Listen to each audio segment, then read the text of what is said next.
Hello to everyone who's watching this on replay. This is the recording of the Be Yourself workshop on August 10th. And in the recording, you'll just see me, and you can hear the voice of another participant. And just so you know, if you're noticing I'm not making eye contact, it's because I was recording separately to make it a more inclusive space so it didn't feel like a recorded event that people were watching. So even though she's aware that you all can hear her voice. So I hope you enjoy the replay and feel free to contact me after you watch it with any questions or anything you want to talk through. So enjoy. And then, so some people might be joining late, so we're just going to get started with some discussion. And so kind of where the idea for this workshop came from was that when I see other people that know how to say no, they take no nonsense from anyone, and they do it with so much poise and grace. I admire them so much. I'm like, oh, that's amazing. But then when I want to do it, I feel all of this like resistance standing up for myself. Does that resonate with you at all? I've seen it in my dad before. Like people flock to him, and he'd say no about stuff, and they still flock to him. And I'm like, I say no, no one listens to me. Yeah.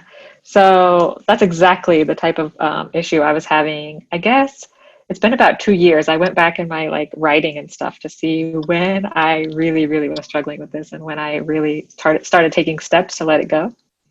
Um, and it took a lot of time until I discovered energy work. So when I work with energy, I think of it as like being on that moving walkway at the airport. Have you seen those? Like where it's like Yeah, the belt, and you're like when you're walking on that thing, like not standing still, you're like walking on it, and you feel like you're like the most powerful, like fastest person on earth because everyone who's walking beside you is like going so slow. if they haven't changed since I flew, which was a long time ago, I think I know what you're talking about. Yeah, I'm sure it's the same. So that is how I feel when I use energy to move forward in my life. Like I can do it the slow way. I can walk on the regular floor and take all the steps and say, change my habits and do all these things. But when I use energy work, I'm like on that moving walkway and the progress is so much faster and so much easier and just like it feels effortless, you know? So I really want to get more people interested in energy and using energy to get this ease and flow in their life. So you might be already thinking like, what do you mean energy? What does that mean? A little bit, but I'm going with it. Okay, so I saw someone on Instagram that explained this so well. She said that we pay so much attention to our mental health, our emotional health, and our physical health, and we're completely ignoring our energetic health, which I thought was like so cool because we know that we're made of energy, right? So, like for example, okay, try this for me. Just rub your hands together like this for a few minutes. Can I put the phone down? Yeah, you can put the phone down. So when we rub our hands together, we can feel the heat. That's like friction from energy, right? And Yeah, that's I can normal. see. But just after a few minutes of rubbing them together, we're just going to pull them apart a little bit and just let them sit there. And can you feel some like tingling left in your fingers? Yeah, Some no kind of happiness. sensation, yeah. And then just pull your hands apart a little farther and see how it changes. And then just kind of bounce them back and forth and feel that like pull in between your hands. I can feel the pull. Yeah, right. And you could probably even like take that energy and like make it into a ball shape. You could probably shape it and like feel a ball of energy in your hands. A little bit, yeah. Yeah. And the more you do It's this, the more in different. tune with it you feel. And this is energy. This is our body's energy. And like we all are made out of it. It's just we aren't trained on how to use it, right? No, Um, I've never heard of that before. I mean, I can sense people with chronic illness or any people would not have energy because they're committing to not concentrating on, like, when you concentrate on something that puts you down, mhm. you don't have as much energy, like drama. Yeah, And exactly. I mean, I get that. Like, we don't focus on that all the time, though. It's Yeah, something exactly. easily missed because if we're focusing all on our physical, you think that's like your energy level, probably, and it's not, or your mental Yeah, health. I could see that. So, definitely. I think it all works together in such a way that if we're not understanding all four parts, we can be kind of off balance. So, like you were saying, like we're doing too much physical, and yeah, we use the same word for like our physical energy level, which is hard. So it's hard to distinguish. But our energy body is separate, right? Like maybe you've probably heard in yoga and stuff about like chakras or like say chakra. yeah. Um, When like I think of energy level, though, like I think of physical energy sometimes when I'm like, oh, I have no energy. That's never like my mental. yeah, yeah. So what this is about is like mastering your energy body to have more physical energy, if that makes sense. That's kind of my goal and what I want to teach now, like what I want to show people. So, have you ever heard of an aura? Like, Yes. yeah, okay. So, how would you describe it? Aura, Yeah, something about you that just people instantly recognize, or about yourself that you recognize. Something, when I think of aura, something not known, but yeah. there. Yeah, exactly. So when I think of an aura, I think of this like energy around my body that's coming from me, like it's emanating my essence, right? Some people's aura has like a feeling, like you were saying, like you can sense it. And like maybe if you sneak up on somebody and they don't hear anything, but they can like just sense that like feeling that someone is near them. Those are like usually your auras touching each other or like interacting in some way, if that makes sense. I'd never heard that before. That's interesting. Yeah. So something that we are going to do in this like meditation that we're going to do is just to become more aware of our aura and decide where we want it to be and how permeable it is, how much other people's energy can come in and out of it. So we can literally set our boundaries energetically so that when we go out into the world, it's easier to set our boundaries with our words and with our actions. So it's really cool and super simple. So um, When you have yeah. speak of aura, like I don't know, like I can sense sometimes, like one time I was like, I sensed my mom was like in my room and she taking her sleeping medicine or something, and I just easily wake up when people are in the area, like Yeah. to wake me up or something. Like I'd be like, oh, you're in the, like, it's weird. Like Yeah, it's interesting I because don't know. When my dad passed, whenever I went by his room, I always felt something. Like mm, I like to think I felt something, like, and still do, because he had a little spot in a room, and like I think I was like, I had a cataplexy attack, and I woke up, and the next thing I know, I woke up and I had like this vision of him touching my shoulder, wow. and I went back to my room, and like I was just like, that didn't feel like a dream, like, it was just something. Like, I like to think it's something to do with this aura being around protecting me.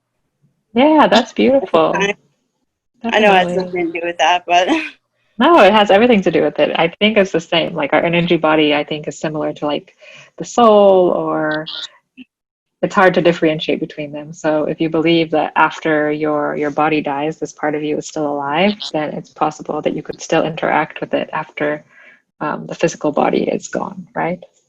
I I believe that, but some people don't. That's like probably off the subject, but yeah, I believe that. Yeah, I mean, my beliefs change all the time, but that's where I'm at right now, is like believing in that. I don't know if I would have said that a couple of years ago, but I wish you feels. could have a life, not reborn again, but like know what mistakes you made and go on when you're like born as a baby and remember all those I mistakes. remember. I'd like to think that you learn a lesson from them in the Yeah, next life, but some people believe that's what we are doing, right? That we are being reborn again, and each time we kind of level up and we like remember like what happened before and that we have past lives. That's all Really? stuff We'll I'm have to talk exploring. about that some other time. Yeah, definitely. It all relates into this energy stuff, right? So it's really cool to talk about. And okay, so I was hoping Casey would join before we start the meditation because it's awkward to have someone hop in the middle of a meditation. So, okay, let's skip that for now and let's go on to where we talk about why we might want to stop being a people pleaser. So, what do you think? I don't know if you brought something to write on, but or Yeah, you I can did. just tell me. What do you think are some negative consequences of being a people pleaser? I think you get excited at the time that you're helping someone out, but then later on you're like, why did I give in if I didn't feel comfortable with something?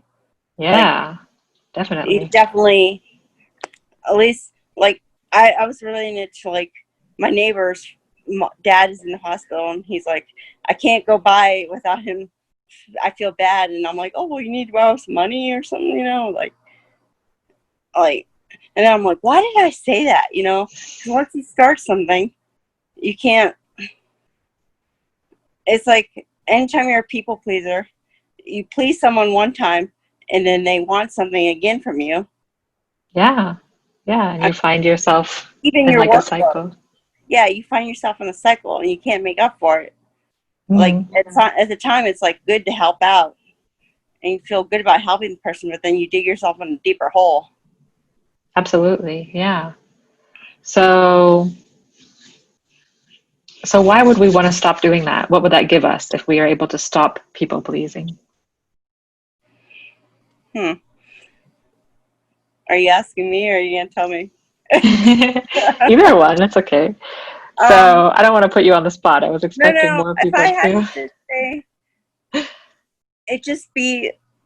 I guess what you were saying, like about your energy, it Hmm. felt you could help find some other way to help a person sometimes, or help yourself besides putting yourself in a deeper hole. And I guess your energy level would be sacked by all the Yeah, work that goes into it and thinking, the absolutely. overthinking, underthinking, how you're going to Absolutely. keep up with it. Yeah, exactly. And I think, yeah, to have that energy back could be worth a lot, right? We can't spare some energy sometimes. I mean, Right? Right? And the beautiful thing about this is that we are not going to stop helping people. Like, it's in our nature to help people, right? I know you, and I know me, and I know like so many other like empathic, loving people out there that they're going to keep giving. The difference is that when we stop people pleasing, we're going to be giving from our heart and from a place where we're already full of energy, so that it doesn't like run us down. That it just keeps like coming back to us, and we consistently feel full of energy because our giving is coming from the right place. right, So I told you earlier I had gone back to like some writing that I had done a long time ago, and what I discovered in that writing was that, oh, I thought I had it here to look at, but it was basically that when I was helping other people, I was trying to convince myself that I was good enough. That's what I was doing. I was not doing it from a place of like love. I was doing it from a place of, if I do this, maybe I'm good enough. If I do this, maybe they'll like me. If I do this, maybe I'll gain some respect, or like maybe I'm a better person. Like it was just like I was trying to put pieces, and it didn't work, right? Um, I thought I would suddenly become happy by helping other people be happier, and the thing is, I know now that I can't make anyone else happy. Nothing I do is going to make them happy. It has to come from within them, right? So I was just throwing all this energy in every direction, trying to help friends, trying to help, people living next to me in my college dorm. And like, I was just drained. I couldn't do anything for myself hardly. So I don't know if that resonates with you at all, but I was it's very, thinking, like, I was talking to my mom today, and I was like, 20 years ago, I'm like in a relationship where I'm trying to please that other person so much, where I could just drawn my straws and like was like, this isn't good for me. I stopped going to the doctor and taking care of my mental health, and I was like, I was just thinking more of them all the yeah, time. oh, I got to get them this, because I got out of my like confidence level of like just it. I don't ever want to go back to that spot. And I was like, I know I'm not ready to go into another relationship with someone, because I don't want to be enmeshed with someone so much that I'm taking care, or others, like even just simple relationships like friendships, more than I can handle, because I Absolutely. don't have the energy to put into a lot of things, because maybe like you're saying, it's misplaced energy. I'm giving too much Hmm. to the wrong people, maybe. I don't know. Like, Yeah, it can be to the wrong people. If they are people who just take and take and take and take and take, it can be the wrong people. Some people, when you give to them, you feel something that comes back. Like you feel whether it's their appreciation, whether it's like their intention to then in the future help you, whether it's, whatever it is, it doesn't have to be like an equal like time exchange, but it's like an energetic exchange. It's like it's hard to explain because it's so personal, right? But like, say for example, a lot of times I do like free sessions or free workshops, and I don't feel like those people I'm just giving to them. I'm getting something back from them. I'm getting their energy, I'm getting their feedback, their appreciation. I learn so much from the people that I work with that way. Even if they don't appear to be equal, it's like it's an energetic movement of energy, right? right. Whereas there are people where when I help them, it feels very stagnant. Like I'm just putting it there and they're taking it and there's nothing coming back to me. Um, I felt like that with counselors in my past sometimes, like, too. Like, yeah, that I wasn't giving all my all, so why should they?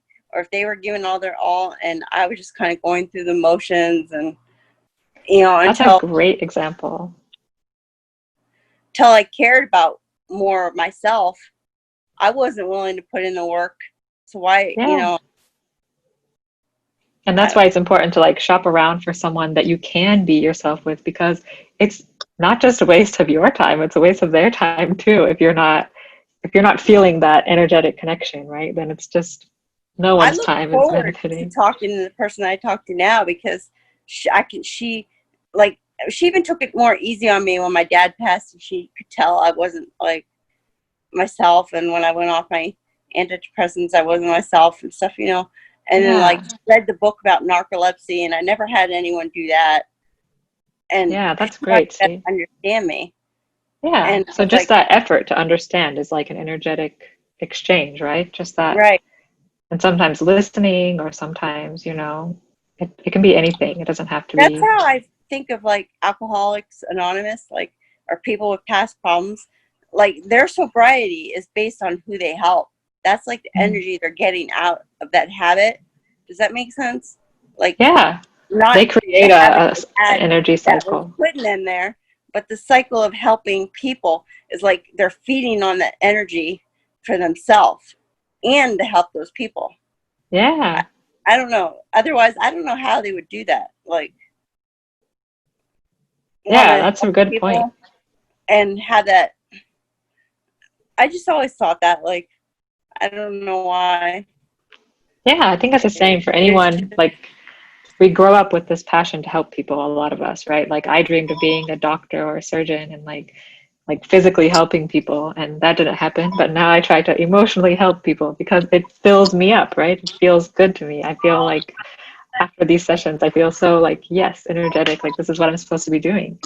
and if Um, you didn't like what you were doing, you wouldn't have the energy and the passion to do it, I don't think. yeah, I mean, exactly. Exactly.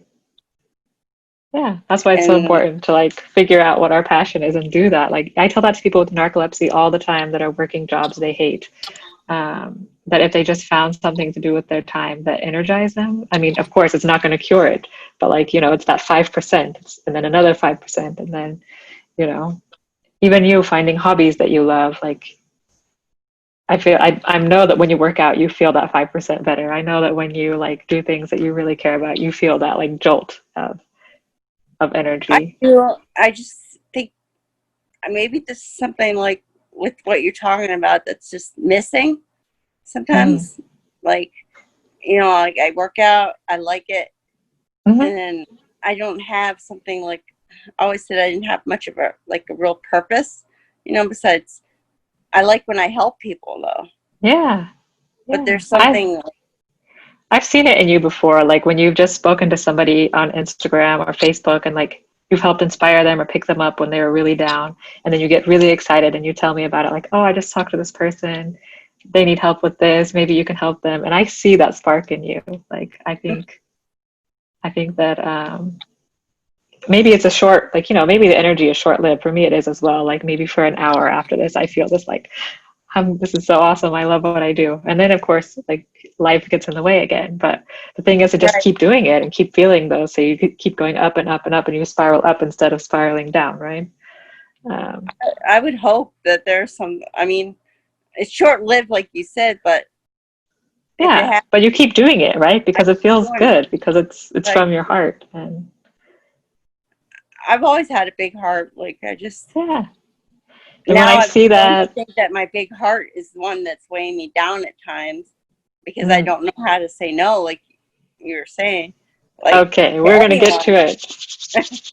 I'm so excited. Okay, so let's get back to the point. So let me go back to my notes. Sorry. Okay, so we talked about why we want to stop being a people pleaser. We kind of talked about the negative consequences, and we got a little bit into what purpose it has served. So for me, the purpose was it made me feel like maybe I was better, like made me feel like a little better about myself. But since I didn't have the confidence from within me, I was taking it from these external sources, right? That's what purpose it served for me. I'm curious what purpose it might have served for you if you see a purpose like um, that it's serving. What does it do for you when you keep other people happy,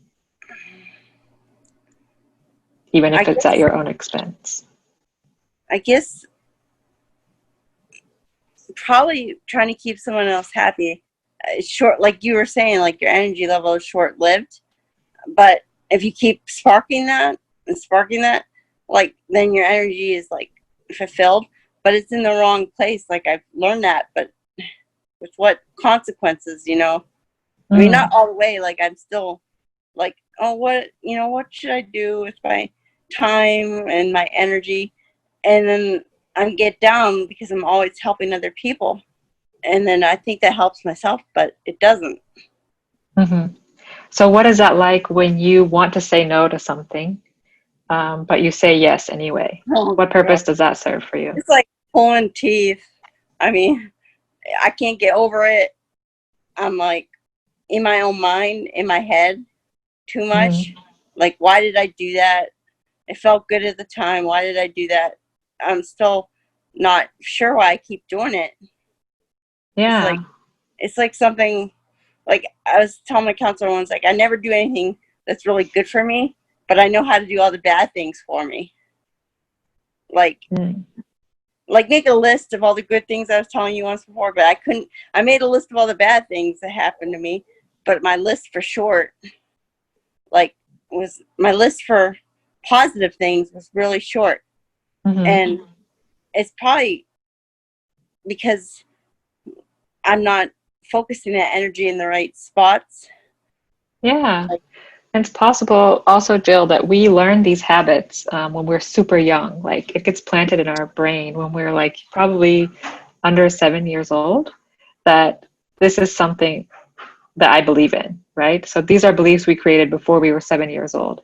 So just like try not to analyze anything, let yourself relax and see if your subconscious mind can take you back to what was the very first time you did something that you didn't want to do to keep somebody else happy. That very first time. So just kind of take a deep breath and see if like something pops into your head. went to school probably. Went to school. Okay, you didn't want to go to school. I I don't know. I didn't want to go to school. I had a patch on my eye in Mm-hmm. kindergarten. I had short hair. I looked like a boy. And then when I went to school, all I did was come home and go upstairs and like I start crying. Mm. So why did you go to school? Who were you trying to keep happy? My parents. Yeah. And did they reward you for that? Did they make you feel good about going to school? Yeah, I've always gotten, that's what I was thinking when you were saying that, like, in a good way, my parents always provided, Mhm. but I've always gotten everything I wanted especially like when I was young. I mean, I got good grades. I started getting good grades. I came home and I was told to go in my room. And I remember that. I went to my room. I looked up and I was like, I fell asleep before I even realized there was a TV in my room. They bought me a TV. And I was Wow. like, I just went up to my room and went to sleep. And then I woke up and I'm like, why is there a TV in my room? But my parents have always, like, not parents, but my parents, my sister, my brother have always worked around. I'm not saying narcolepsy was the most defining thing, but I didn't know what was wrong with me. Mhm. And they always made up for the slack, like, did everything for me. My brother had the chores done that I was supposed to do. My parents rewarded me all the time for getting good grades when I didn't even want to go to school. Yeah. So that is And something that could have kind of anchored in this idea of like, when I do things for other people, it's good for me. Like, even if it didn't feel good on the I've seen exterior, it I've was seen good. my mom like that too, though. Like, Mm. it's not just a thing. And my dad was good-hearted, but he knew how to say no. And Yeah. he told my mom, if something happens to me, I know you're going to be going and doing this and that with my money. And it's like, she can't, people like my uncle or someone, I mean, people can't not ask my mom for help because I'm the same way. I see it now. Like, we just don't say no. Hmm. And everyone wants to, like, something happened to my dad, everyone wants to tell her, we'll be there for you, we'll be there for you. But there's very few people that have been there for her in the past. Like, when she married my dad, she was from a poor family and stuff, and she just always got approached to help, like, her and my dad, to help everyone in the family. And because they were like, I don't know, I guess my point being is that it's not just in my personality, I see it in my mom. Yeah, And then absolutely. We you know definitely how to learn from work our people. parents. You know how to work people to get your way when you're youngest kid and you get all your ways. Yeah. Yeah. And it's not the energy that you should put into, like, to focus on yourself. Like, I mean, I'm not the best child. Like, sometimes I'll be like, Mom, do this for me, because I knew she wouldn't say no. Yeah. Yeah. I knew she would not say no, and she doesn't say no still. And now she's getting to the point where she's learning to say no. But I've had to, like, tell her, well, Mom, look, I can get away with this, I can get away with this, and you don't ever say no. Yeah. And my sister's like the oldest kid, she always got told no. So, like, she's more of a mom figure than my mom is. My mom's like my best friend. Do you know Okay. what I mean? Yeah. Like, she's just easily taken advantage of. My sister, you're not gonna pull a fast one on her. I can definitely relate to that. Like, I have siblings that are like that, and I have a mom that's probably like yours. So And your I siblings definitely start to understand. resent you in a way. Mm. Like, and it's not your fault that your mom treats you like in a certain way, or you get your older sister gets treated.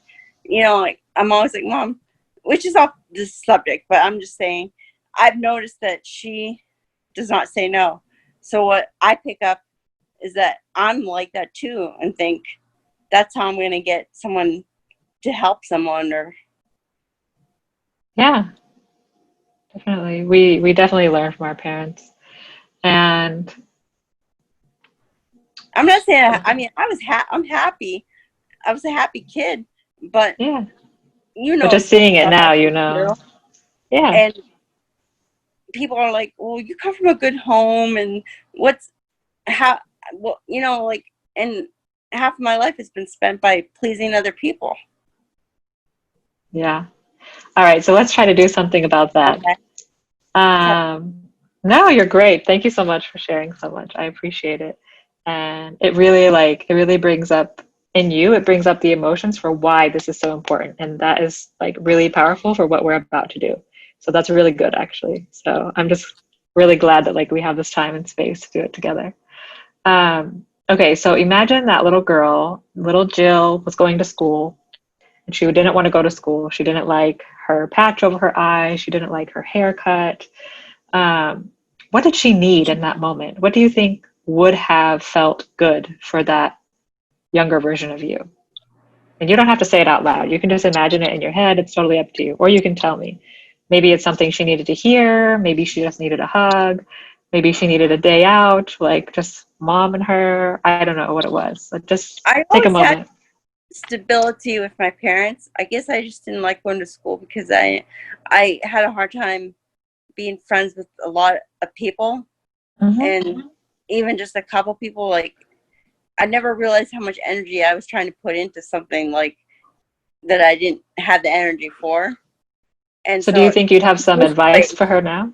Sorry, I interrupted oh, you. sorry. No, Uh, just don't be so hard on yourself. yeah. What if you just told her that before she went to school that day? Just don't be so hard on yourself. Is there anything else you would want to add? Yeah, probably just try not to talk to others, just to talk, mean what you say. Hmm. You know, like, Yeah.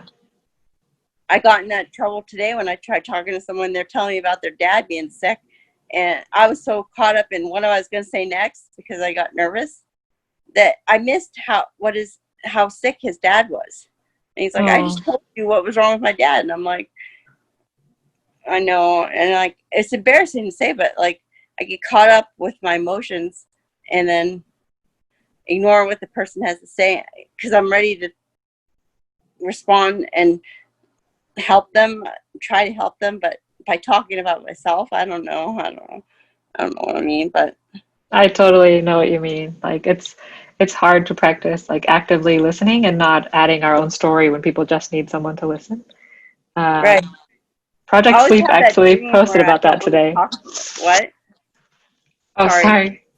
Go I just ahead. I shouldn't have talked over you. I was just saying I don't like when I talk too much about myself and I don't listen about the other person. You Yeah, know, it's hard to balance sometimes, right? But it's cool that you can just admit it and say, I was so caught up in my emotions that I wasn't listening. Can you repeat what you just said, please? I really care and I really like want to be there for you. Like that's an amazing, valid thing to do, right?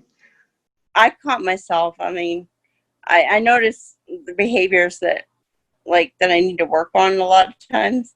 I That's just awesome.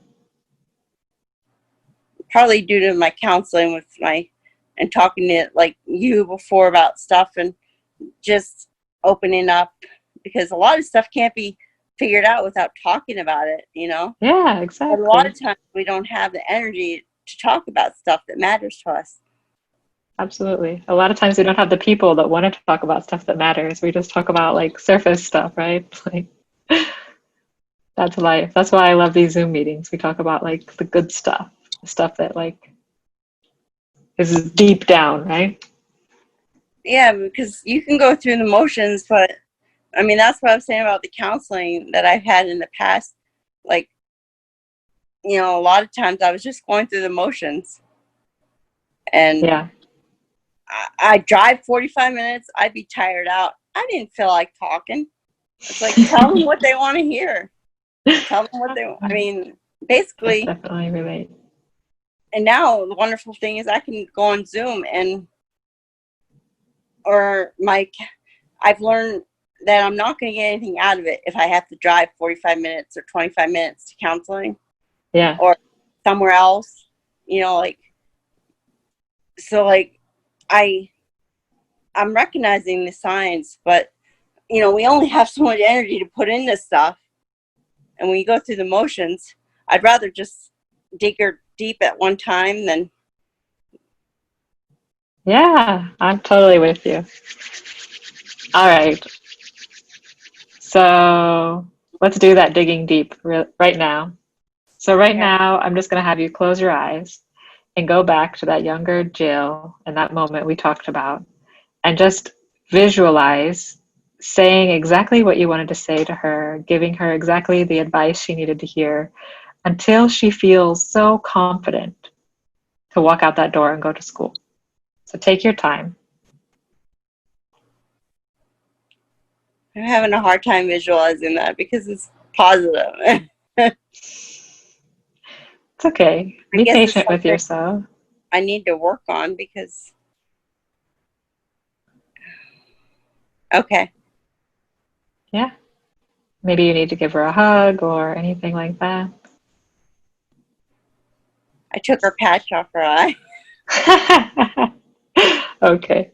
That's allowed at this point. Not back then, but today it is. All right. I guess I'd tell her too not to rely so much on her parents, but learn stuff for herself too. Yeah, that's beautiful. Definitely. Find her own way. It's great. All right, I Jill. never thought of that So memory until now, though. Like I mean, I've never thought of it as a positive memory. it's so cool how our intuition just like brings what we need when we ask for it. It's like right there, right? It was quick. You didn't have to sit around thinking, it was just, No, that was instant because that's something that molded my personality throughout my years, but I never really thought about it until now. yeah, it's so cool. It's so powerful. It's awesome. All right. Are you ready for a meditation experience where I'm going to teach you some tools that you can use every day, any day to set up those boundaries with your aura? And I'm ready. all right. Did you want to wait or I don't know. I think it's late enough. We'll just go for it. And if she joins in the middle. Then I'll just keep her on mute so she doesn't disturb your experience. should I put down the phone or Yeah, I think it's okay. Just put down the phone and get nice and relaxed. I put you out of the light? That's okay. So for now, we're going to keep our eyes open and we're just going to relax our shoulders, put our feet flat on the ground, let your hands fall wherever is comfortable. And then find a point across the room where your eyes rest naturally.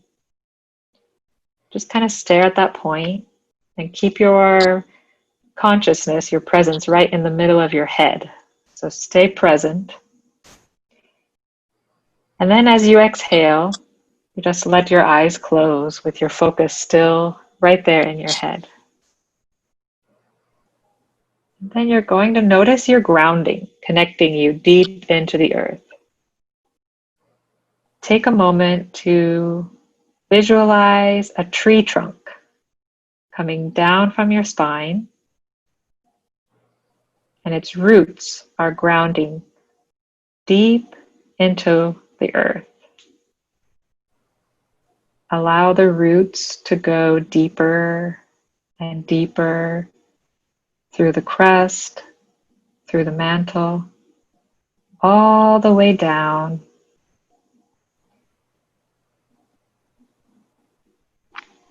and plugging into the core. And now you can allow anything that's not serving you to drop down those roots. If any thoughts or feelings that are not serving you today pop up, you can just drop them down those roots and they'll just sink deep into the earth where that energy can be recycled. So take a moment now, if there's anything cluttering up your mind, just let it drop down, that grounding root, and just let it sink in.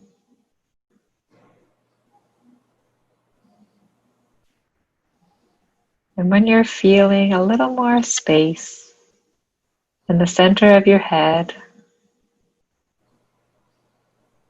you might become aware of Earth's energy returning up your legs, into your knees, and all the way up to your root chakra near the base of your spine. So you can continue dropping anything down those roots as we go through this meditation.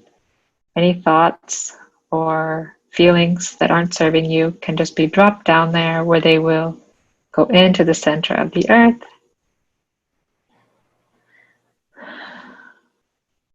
And just stay right there in the center of your head and let go of any thoughts or judgments that may be coming up. And now we're just going to connect our energy to the energy of all the other people who are going to be connecting with this audio. So we just send a little energetic hello. And know that energy has no time or space. So you can also feel their hello coming back to you. We can feel this energetic connection between all of us. Now that we're all energetically connected, we know that if something doesn't make sense to you, or if you're having difficulty with anything we cover, the group energy will help you make a shift. Even if your mind doesn't grasp it, the group energy can help raise your vibration to the level that you need to change what you wish to change to get to your desired state.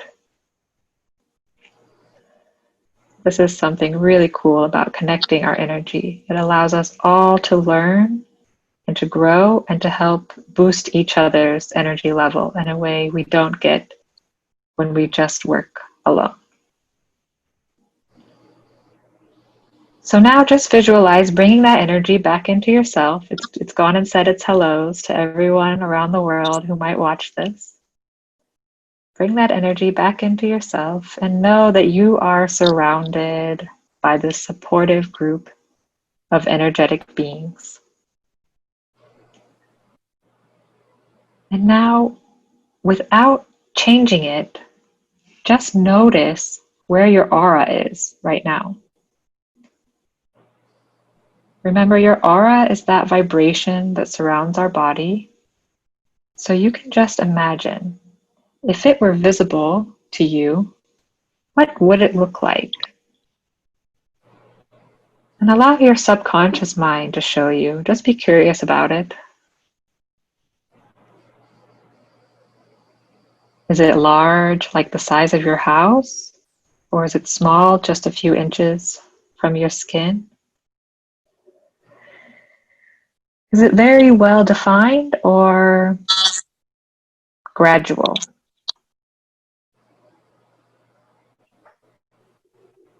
Does it have a solid shape, like an oval or an egg? Or is it more cloud-like? And just know that whatever is coming to your mind is exactly right for you. Trust your intuition to give you the answers. So now just ask, does energy flow easily in and out of your aura? Just notice. And now, whatever it is you can see, we are going to choose to change it.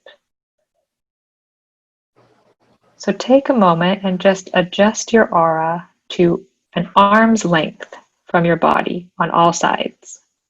So wherever it is, stretch it or pull it in so it's just to your fingertips if you reached your arm straight out on all sides.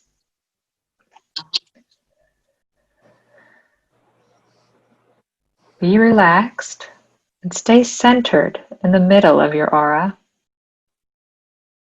And as your aura gets more defined around you, feel your boundaries becoming more clear. You can adjust the texture on the outside of your aura. You may want to make it soft or bouncy or rubbery. Whatever it is that feels good to you. And once you've chosen that, you can notice how easy it is to tell the difference between your energy and others. Notice if you have been feeling defensive or feeling like an energy sponge or somewhere in between. And just adjust your aura to a nice balance where you can feel the world, but not lose track of yourself. And you can adjust that in whatever way makes sense for you. There's no right or wrong answer for that. And once you have made the adjustment, just feel confident that it will support your decision to keep this clear boundary. So now that we are feeling really solid in who we are and what we allow into our energy space, let's visualize a beautiful flower, a rose, right at arm's length in front of you. This rose is just floating in the air, and it is the most perfect, beautiful rose you have ever seen. This is your permission rose.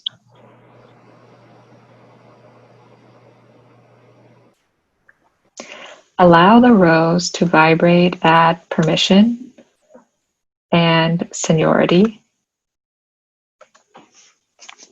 This means that you give yourself permission to have 100% of the space between the rose and your body. And you give everyone else permission to have all the space outside your aura or beyond the rose. So just breathe.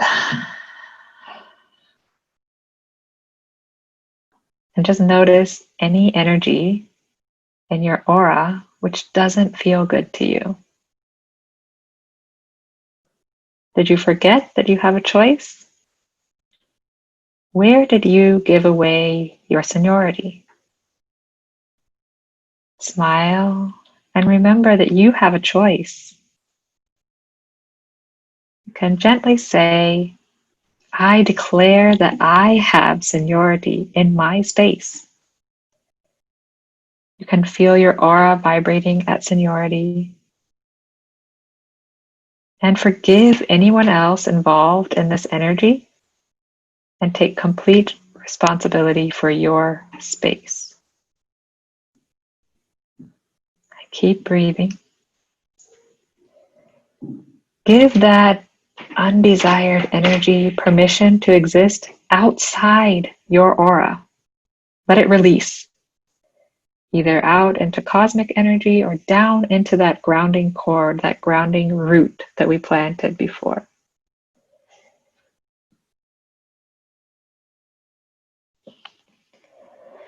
Feel this energy leaving you as you get more relaxed and more clear. Smile and bring your awareness to the permission rose in front of you.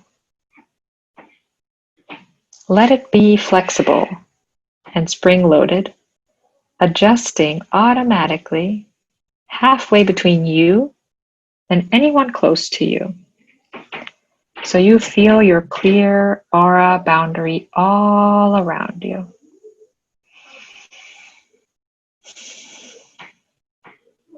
So visualize yourself meeting someone today or tomorrow and see your permission rose greeting that person, giving them 100% permission to have their space. And as they get closer, feel your rose adjusting to maintain your space while the person talks to you. And you can feel your whole aura vibrating at seniority, reminding you that you get to choose your experience. Notice how good and easy that feels.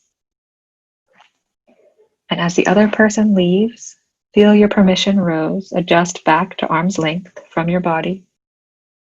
And see the other person receiving a copy of your permission rose.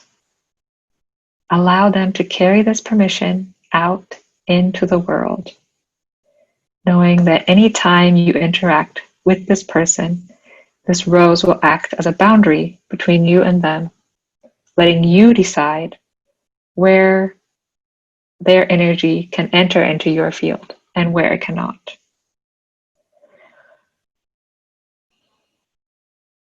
Feel the power of this visualization and know that it will be there for you at any moment.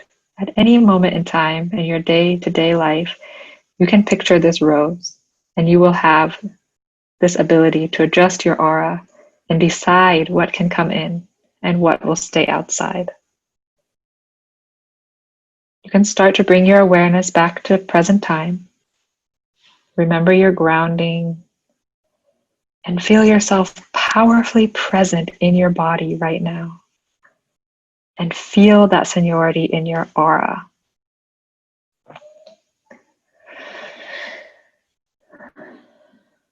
So come back to the center of your head and then back into the room. Just see what that feels like, having this energetic boundary that allows you to choose. And this permission rose that allows you to offer permission to protect your space and to offer others protection for their space as well. So when you're ready, come back and we'll just jot down anything in your journal that you want to remember from that visualization. Maybe any realizations you had, any images that popped up that felt meaningful. Maybe you want to remember exactly what your aura felt like when you adjusted it so it was just right for you. So I'll give you a minute to do that.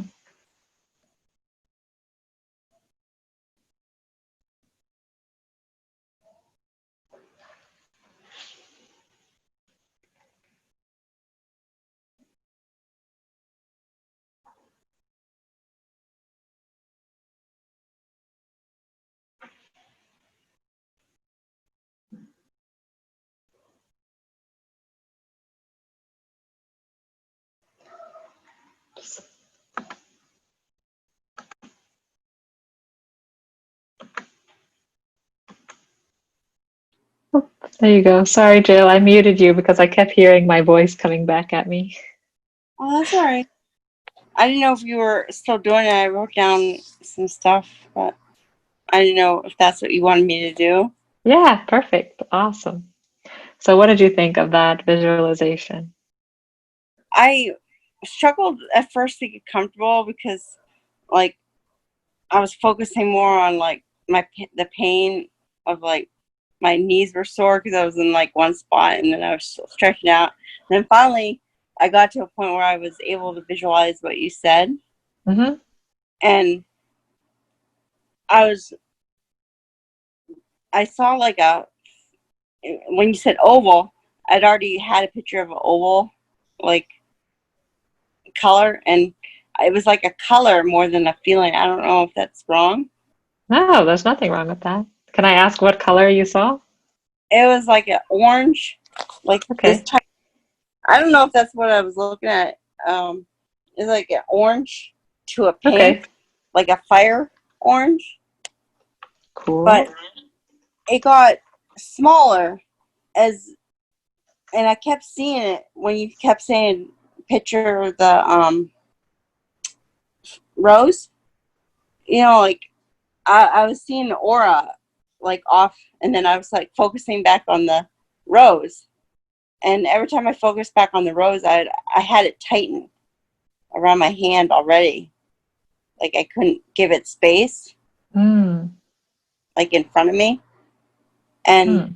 then when you ended, I saw like a flower at the end. I don't know. Yeah, that's really cool. Thank you for sharing that. Um, So, but I don't know. Like I liked it. I just was surprised at the things. I didn't write down that many things, but I was having trouble focusing at first and just getting in a spot, like relaxed, you know. And then that's okay. once I did, it was already, it was like a oval, orange to pink, and it got smaller as it went on. Like it wasn't like a whole like picture of it. It was just like right in the middle of my head. I don't know if that makes sense. Yeah, that's really I don't know cool. if that's wrong. No, no, there's nothing wrong. There are no wrong experiences. That's what's so cool about like doing these things. And some people do believe like the aura color is super important. I haven't studied it particularly, but I just looked it up and it said those who have an orange aura, it's associated with people who, um, let's see, they have a zest for life, like a child, like a very energetic, joyful person. And it says they often are believed to seek release through activity like intense sports, which is cool because I know you're into sports. And it Oh, says the childlike joy connected with this color is something many people lose touch with as they grow and mature. And many people believe that the mundane reality of life lessens the vibrancy. So adults with an orange aura maybe need to reconnect to their youthful love of life. And um, for people with orange energy, this is thought to be easy as they are often creative people who don't sit still for very long. So I don't sit still for very long. I like that. Yeah. I've never looked at it as my aura, though. I always thought it was something like ADD or ADHD or something, you It's know. okay. But I I mean, always have to move on from one. Like if I'm doing the dishes, I want to do my laundry at the same time. Like I can't just. I'm keeping busy with what I'm doing, but yeah. and I still have like I'm still like a child in some ways where like I'm selfish and I want to focus on me, but yet in other areas I don't like, say no to people and stuff. But I still have a little childish spot to me, like That's good though. Childish that. energy I've can be always said great. it to my dad. I'm like, I've never grown up all the way, and he's like, Yeah, I know, you haven't. That's great. But it turned from like an orange to a pink. But I didn't really have a feeling as more as I had a picture. Yeah, that's great. Some people are just more visual. I also get mostly pictures during visualization. Let me see what a pink is, just out of curiosity. Not that, I mean, it can change throughout the day even or throughout our life, I think. And so let's see. Pink is a sensitive soul who values love, art, and freedom. I'm sensitive, Um, but I mean, I really am a sensitive person sometimes. But Oh, it says you have a natural curiosity, a strong right. desire for love and peace. Oh, curiosity has gotten me in trouble a lot. Yeah, so it's interesting. That's I really mean, like cool. curiosity, I associate with like a little kid sometimes, like not also like being childlike. So maybe the orange to pink had something like it was showing me like, and it grew smaller as I went on, and was Okay, like it wasn't round all the way, but it was like an oval and like almost like a fire flame that goes up and goes down. It was like fluctuating in color. cool. Okay. And were you able to change it yourself? Could you adjust it when I asked you to adjust I it? couldn't get it any bigger in my head, Okay, but I that's could get it okay. smaller. Okay, And that's it drove me interesting. nuts that I couldn't get it any, like I was sitting there trying to visualize it like bigger. And I was like, it's not happening like as much as I work on it right That's now. okay. I think your higher self like guides that. Like if maybe it just needed to be brought in smaller and it was just like, no, don't make it bigger. That's too intense. Let's bring it down. But it's something like, you know how sometimes people use their left brain and their right brain for different Mhm. stuff? Well, when I had the psychological testing done, they were telling me like something about left brain or right brain weakness. I have to read my papers. But like when I visualized the aura, it was like right in the middle of my brain. Like Okay. kind Like of in like the that spot that I was visualizing at third the end. eye area. Where you said to focus on a spot, Yeah. it was in that area, like focused not just on one side, like were used for certain stuff. But like, yeah, like in between your eyes, Hmm. the Yeah, it could side also was be the like where spot that I that picked. chakra is, right? You Yeah. have a chakra that is kind of located there too. So that's interesting. Which I'm usually, when I visualize something, it's on the right side or left side. I know it sounds weird, but No, it's to some cool that you people, know that. some people, they would be like, "What? You visualize on the right side or the left side?" And I'm like, "Yeah, I do, because I don't know why, but one side is always active when I visualize or before I go to sleep, and the other side is not as prominent. And like, I could really see the flower at the end. It got bigger, but yet I couldn't get my aura to go any bigger.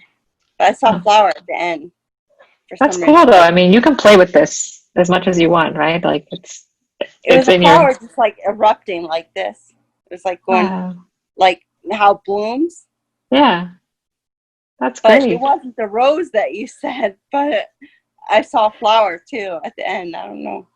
That's okay. We just use the rose because like the geometry of a rose is very, Oh I don't know, yeah, that was sacred easy or to visualize. The rose was yeah. very easy. Like, I saw it in front of me with the long stem, Yeah, and it was pink, but yet I was holding on to it very tightly. that's interesting. You Yeah, know, it's you like that said put it permission. at front of you. I was like, I was holding on to it where it was like a death grip. That's okay. Everything is okay. Whatever happens is okay. The thing is, with something like this, when I learned this meditation, I had to do it every day for I think a week or 10 days until it became natural to just like when I meet somebody, I literally can just picture that rose. Like they don't even know that I just like pictured it when I talk to them. I was. And It was easier to picture me giving the rose to someone than me hmm, holding on to the rose picture myself. Like, that's when you interesting. said visualize the rose, it was Hmm, harder for me to do. But as soon as you said give your rose to someone else, like the energy, that was like instant in my head. It's hmm. just like I could picture that other person, Yeah, and they that's were wearing a cool. t-shirt and pants, and I was like, I don't know. Sometimes I feel like I don't think normally, because like no one talks about this kind of stuff. No, it's great. That's what this space is for. I'm really glad that you're sharing. It's awesome. Like, I could So, visualize colors and people and voices in my, like, in like, for example, my dad. I can fall asleep and I can visualize how I used to hear them talk in the kitchen, and I can hear his voice. Like, I don't know if that's just people with narcolepsy, like when they dream, or if you've experienced others that have had that, but it feels like you know how it feels like it's so real, but like yeah, I can actually hear his own voice. Like, I'll put a recording on that I had, and it was the same voice that I heard in my dreams, like from his lips. that's amazing. Yeah. I don't know if that's weird or I'm like not There's no making sense. judgment here, Jill. I don't think it's weird at all. I think our minds are really powerful It's and we probably have because I no miss clue what them. they're capable of. It's probably just admitting like how much I miss them, being around, like having dreams like that. Yeah, I yeah, imagine. definitely. Sorry. Cool. No, don't apologize. There's Well, no I need to like what you apologize. said about the colors. I'll have to research that more. Yeah, it's interesting. And you might play with it. Like every day when you check in, you might see a different color, and that's okay. It might just be whatever like chakra is most strongest in that moment, and that can change like from minute to minute, hour to hour.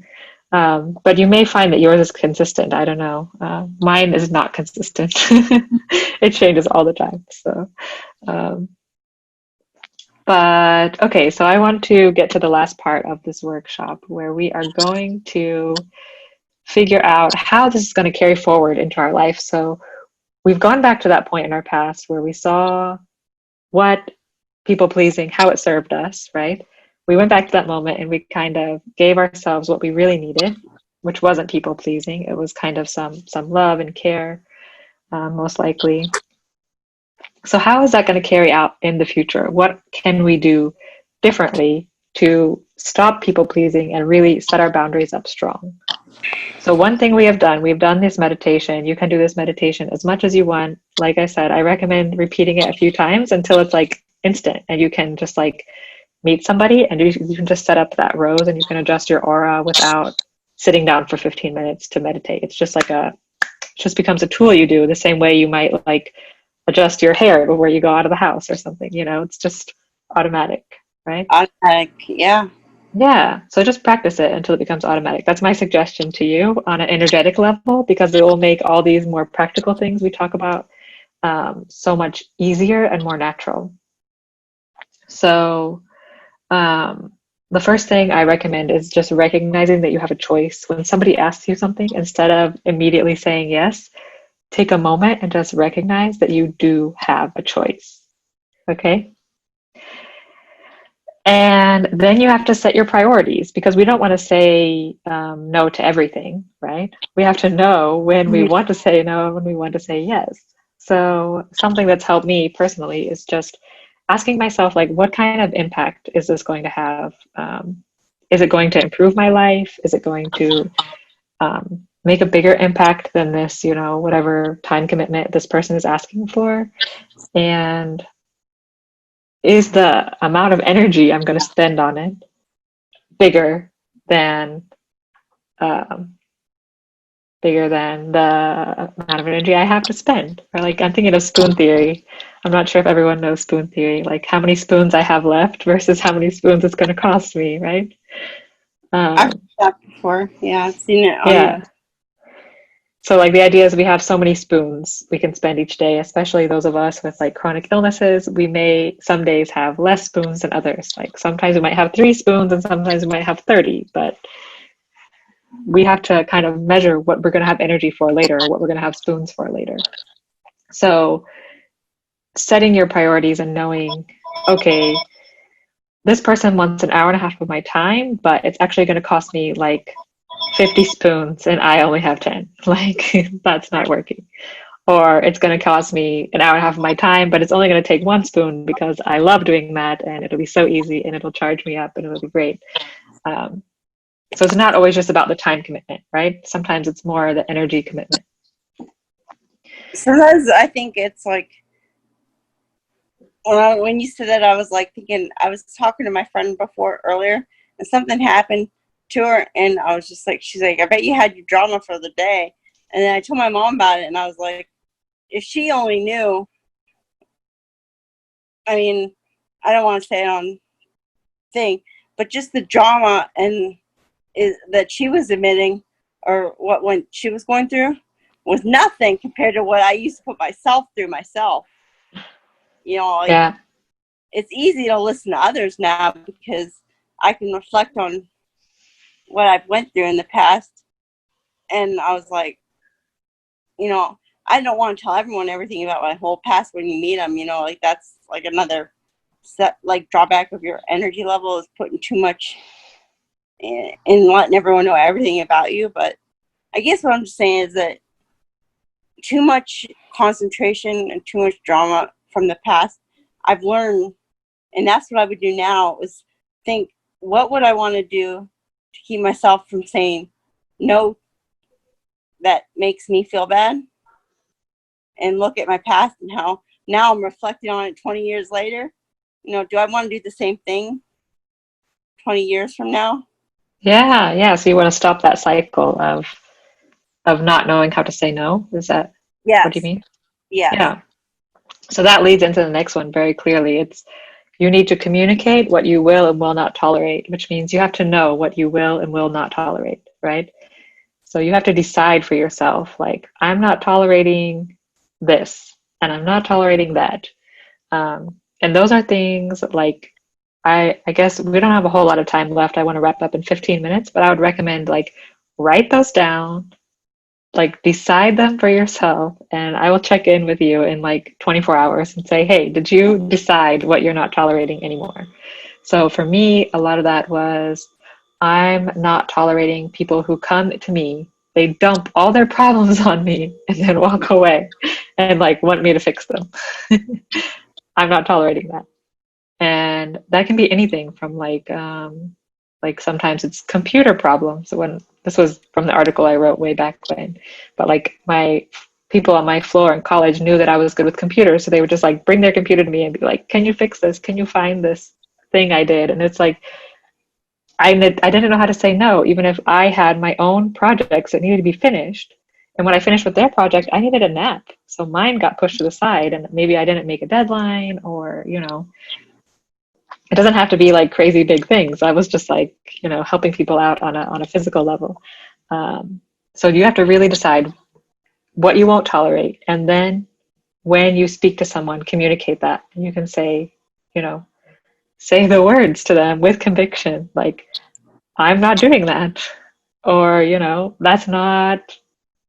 that's not what I'm here for. Or My mom's whatever. listening now, Kayla. That's That's all right. okay. Yeah, yeah. That's great. Sorry. Hi, Colleen. Hi. Hi. We're just talking about how to say no and communicate what we won't tolerate. I don't think I want her to listen to this because she'll say no to me. That's okay. You guys can practice on each other, right? Practice the statements you want to use on each other. It's a great way to practice. When you're saying that, the more you open up to someone and say, look, I really don't want to say this, but I have to say no. Mm-hmm. Like, they don't realize probably still, but I've told my mom before, I'm like, say no to me. And came out and told her what she was doing so she wouldn't keep repeating the same behavior. Yeah. In a way. And like I was telling you, I knew how to work her. Like, say I needed $20. Well, I really don't need that, Mom. It's all right. Well, I really don't need that. And then she's like, okay, here's $20. And my dad would just say, no. I can't say no. And she can't say no. So I told her, I was like, when I do that, I'm just like, I know it's wrong and I shouldn't say that, but that's just one example. Like, I opened up to her and told her what she was doing wrong. Yeah. By saying no to me. And so then now she's the key working on. She has to find a way to say no in a way that feels good for her, right? Like, yeah, but she never. I know this is the point of the workshop, but I'm listening to what you're saying, and like, I don't want to be like that person forever either. Like that says yes to everyone at my own cost. Yeah, but it took a lot of experience of doing it right, like to get to that point. Yeah.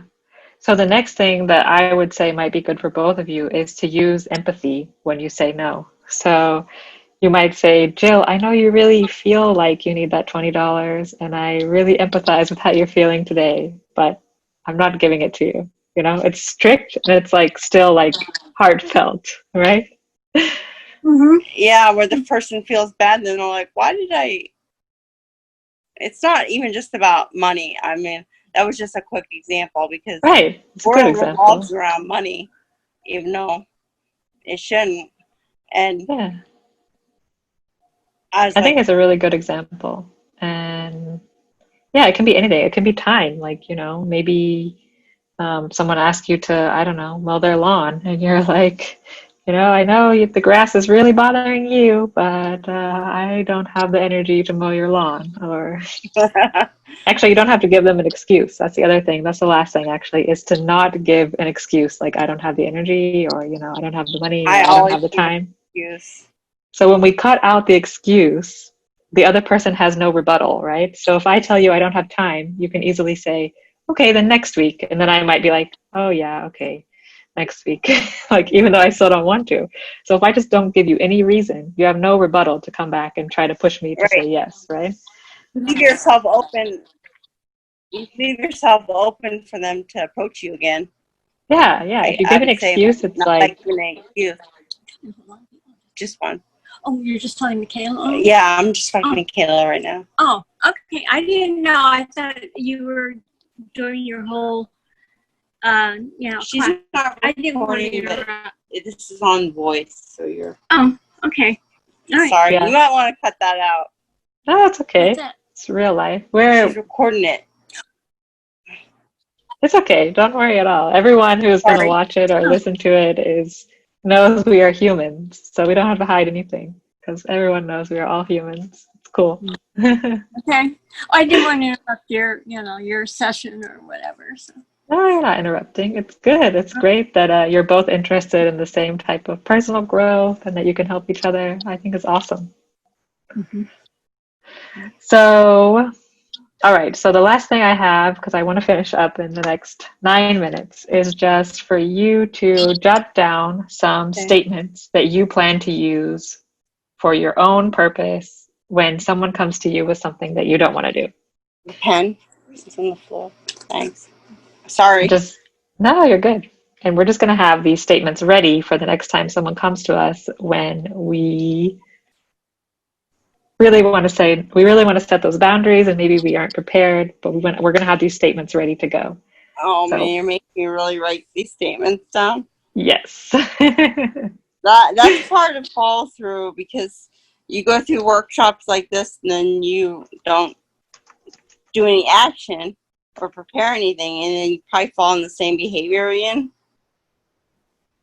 Yeah, definitely. And the benefit of you being the only one to show up live is that I can commit to following up with you in a week and say, Jill, have you used those statements you created? You're holding me accountable. Yes, I am. Yeah.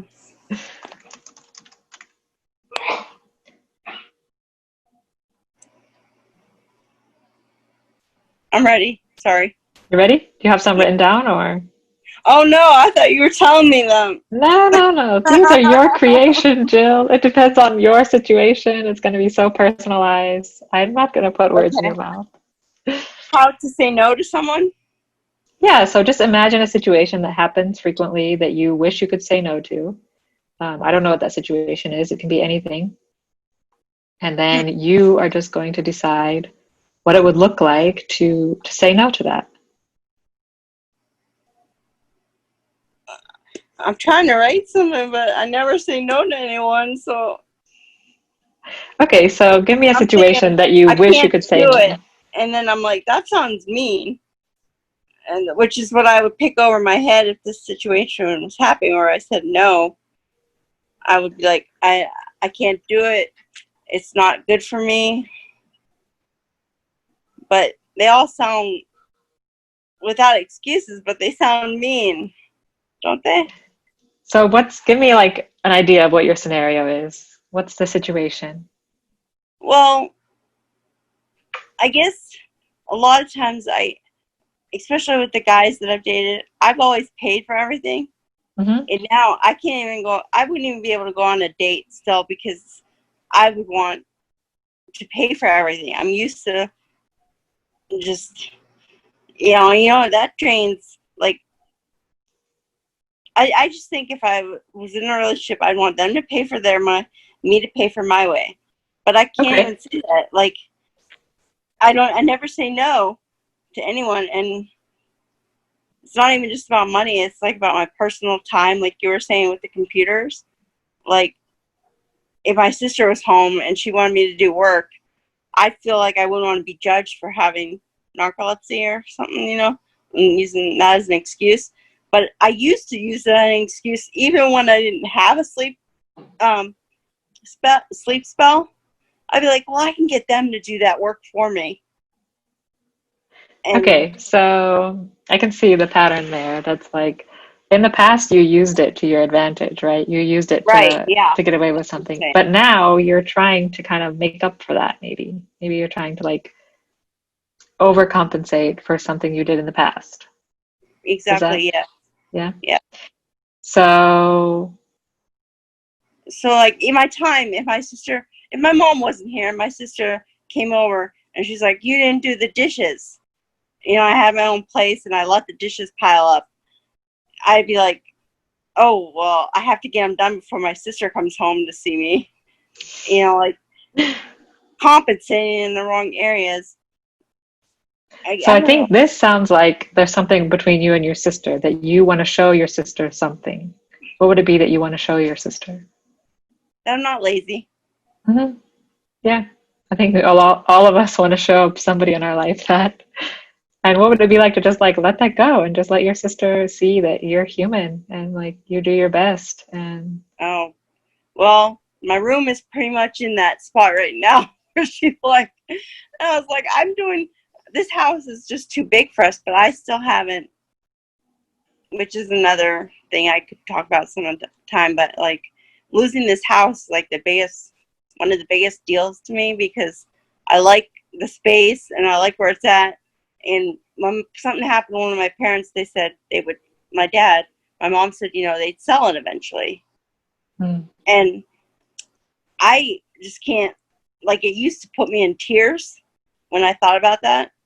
And now I've grown to the point where I'm like, my room is piled up, the dishes are piled up, this piled up. I can't, me and my mom, yeah, the house is nice and it's big and has the yards, but can we realistically keep it up? mm. Two of us, without help, with her chronic illness and mine. But I don't want to use the narcolepsy as another excuse like I used to always. Yeah. But in a way, it kind of is present, but I'm like, why does it have to ruin everything in my life? Like, or why do I use that as an excuse of what ruined my life, like energy-wise? And now I'm going to Yeah. lose the house, and I don't know where I'm getting at that, but I guess people pleasing is another part, like not Yeah. saying no. Like, I can feel that the connection there for you there's a connection between people pleasing and between like keeping this idea of yourself, like controlling other people's perception of you as a person. Does that make yeah, you, sense? you can't do that. But Mm-hmm. I've burned my bridges with my sister and my brother, you know, throughout my, just, like, parents easily forgive you, but siblings sometimes don't. Or parents have to forgive you because they love you and they're in a different spot. But I was thinking today, I'm like, would me and my sister actually be friends if we weren't sister and like sister and like we just have totally different off the wall personalities, and I don't think we would ever cross paths if we weren't sister. And I'm like, oh, she gets stuck with me, and I'm thinking, why do I think of that? Like, well, maybe I got stuck with her, and Yeah, it goes both ways. it So, just I guess I'm just like not jealous of her, but she's able to do work and do everything she wants to and keep up. And mhm. then there's me that can't keep up with what I'm given, let alone add more to my life. And I think I Mm. like understand where she's coming from. She thinks she understands where I'm coming from. And we never talk about it because she's always with her boyfriend. Yeah. So I I think guess what it I'm doesn't hearing, mean Jill, the narcolepsy all the way, but she understands it, but she doesn't see it like my mom sees it. So like now she's had to accept it because I'm part of her life. But if I wasn't, I don't think we would ever cross paths, I guess. mm, We're just so different. and that's okay to be different. I mean, what I'm hearing is that like maybe there's not as good of communication between you and your sister as there is with you and your mom. Yeah. And Well, maybe, my sister has her own life.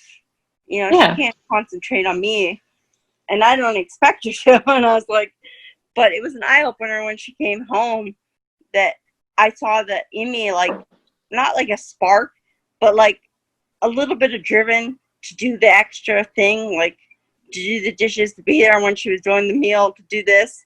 And then by the third day, I'm like, okay, I'm going up to my room. I Yeah. mean, So there's no way I was going to keep up with her I think that energy comes level. back to this boundary setting, Jill. I really do. I think it comes back to communicating with her what is and isn't feasible for you or what you will and will not tolerate. And maybe that means first you have to figure it out for yourself because every day is different, right? Every day we have a different amount of spoons, like we were saying. But really figuring out how to communicate where you're at that day to be able to say, look, it's 12 o'clock halfway through the day and this is where I'm at. This is what I can do and this is what I can't do. And like to be able to say those things to people in your life, like your sister, and to be able to communicate about those boundaries, I think might be really powerful for you to moving forward with this this idea of people pleasing and worrying about what people, Sorry, how my people are phone judging is at you. like 20%, so I'm moving to my room for a second. Oh, you're fine. I wanted to wrap this up soon anyway, but I didn't want to end without kind of bringing that back because I think you were onto something there, like with your sister and these boundaries. I think it sounds like she is someone that is difficult to set boundaries with for you. So, I feel like she's given me another chance in my life, like to make amends with her. mhm. And if I don't do the extra mile or like make her happy, that she's gonna do something. I mean, I don't even know what, but now when I say it out loud, it seems kind of like impossible and what I should be concentrating on. In a way, like it's just eating up the energy that I do have. Yeah, that's why we're here, right? It's impossible to please everyone all the time. There are 7.5 billion people in the world. Imagine trying to keep even 1% of them happy. Which I'm so used to my mom. I was like, maybe I need to be more like that with my mom so things don't pile up and less, like, more able to focus on what I could do instead of what I can't do. And Yeah. she'll accept it eventually. Like, my mom's just accepted it. So I have an easy time when my mom could be down there making dinner and I'd just be like, okay, I'm going upstairs. But my But sister's down there and I'm like, oh, well, I should help you. Because I don't want to be up in my room sleeping when she's down there doing something. But she's not ever like picked fingers at me and like said, she just said, you're more capable than what you think you are. You know? do you think that that's because your sister's only there for a short period of time and you feel like, okay, I can keep up this people pleasing for these few days, but I can't do it for my mom every single day for the rest of my life. So, Yes, that's exactly what I meant. I say things around that's like my brain. I don't know. I just say things, but that's exactly what I meant. that's okay. That's okay. I just wanted to clarify if that's what I was hearing was the same as what you were trying to say. So, Yeah. um, But I could use a little bit more of that instead of brushing off my mom. Oh, she's used to it to do something extra, which is exactly what the wrong step because that's people pleasing, but I guess it'll get easier. And I really think that if you practice this meditation, it, like I said, it gets you on that like moving walkway at the airport and it just makes everything so much quicker. Whereas without the energy work, this can take, you know, months or even years to master. I think with this energy work where we clarify where our aura is and we set the permission rows that says 100% of this space is mine and hmm 100% of that space is yours, it really stops that like absorbing other people's energy. It stops their energy from coming in and affecting our decision making. And it really gives us that seniority to decide this is what I want and this is what I'm going to do. And then all we have to do is say the words and just practice our communication because the decision comes so much easier when we set those clear energetic boundaries. don't you want to have other people's energy sometimes? You Yeah, wish, that's why you can adjust it, right? Like you can decide how permeable it is. You can say, okay, today I'm going to this happy event, so I want to be a sponge and I want to suck up all of this happiness and feel good. But like if I need to go to a funeral, I'm setting that thing like a brick wall. Like I'm not soaking up any of that. Like and that's the thing, I you can saw just that. adjust it with your mind. Like you can just decide. And I saw that in a group of mine when I went to craft group. Like I was at a certain point where some people were like drawing suns that were black, and I was like, wow, that is like a statement. And I had like a sunny picture with like a beach and I couldn't understand. And I was like, well, I should understand what it's like to be at that point where you're like not as happy and you're drawing a black sun instead of a yellow sunshine, but everyone's at their own stage. yeah, and it doesn't have to be the moment for you. You can decide at any point. It's your, like, that's what's so cool about seniority in your aura. You can decide. And as empaths, it helps a lot, especially when you know you're going into something that usually creates anxiety or is overwhelming. like for me with big crowds and stuff, I use this to like set that aura like super close to my body, first of all. That was social distancing, maybe it's easier. But, and just like, because before when I became aware of my aura, I could notice like everyone else's energy coming in and out and in and out. And I just felt like, oh, just so exhausted by it. Never done that when someone has asked me. Yeah, Like, I mean, I until you learn it, you probably won't notice. I didn't notice until I learned it in a class I took. So it's just like you don't know what you don't know until you do, and then suddenly um, it becomes possible, right? So it's I'm a curious different for you to aspect try of it out, looking at and yeah, and even like living in close quarters, like with family and stuff, I've been able to use it to like bring my aura in and feel like I have more space. Um, and when I'm outdoors, I can let my aura be really big and enjoy having more space. Like it's just something you can play with that if you didn't know about it, you can't, right? It's just something new to experiment with and see. And if it doesn't work for you, that's okay. It's not for everyone, right? I'm just offering tools, a toolbox, and some things will work and some things won't, and you just play with them. I like especially the collar thing, like that you looked up. Like, Yeah. if it changes every day, or if it's more than just a picture in my head. Yeah, it'd be cool Practicing for you to just meditation, it check in might with it. not just be a picture, it might be a feeling if I practice it enough too. Yeah. Yeah. So I'll make that that meditation. I will probably just cut out that audio and make it a separate like download because I will also use it like to listen to sometimes. Um, and so you can use that to just like listen to and take you through that process a few times. Maybe you only need it 4 or 5 times and then you just do it yourself automatically. So yeah, Okay. cool. Well, Jill, I want to thank you so much for being so dedicated and staying today and going through all of this with me. I I appreciate like you so it. much. Thank you for So doing it. glad. Yes, and remember to use your statements, and I'm going to check in with you if you are using them in a week. I'm gonna have to write a few more down because I just said I can't do it. It's okay. I know it's late right now. It's like 8:30. So Jill and I went on talking a little bit there, but if you made it this far, make sure you make your statements that you're going to use when you need to say no to people. And if you would like some extra accountability, send me a message and I will check in with you too in a week or two and see how you're doing on saying no, keeping your boundaries, and letting go of people pleasing. All right, take care, and I'll see you soon.